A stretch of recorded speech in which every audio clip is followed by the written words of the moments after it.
Hello guys, in this video I will tell you how to turn off restricted mode on TikTok. So please watch the full video and also subscribe to this channel. So let's get started. First of all, open TikTok, then tap on profile icon and then tap on these three lines in the upper right corner and tap on settings and privacy, and here tap on content preferences,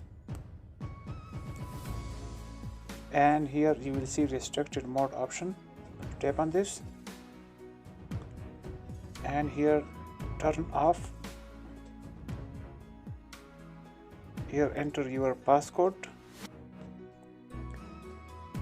and then tap on next. Now restricted mode has turned off.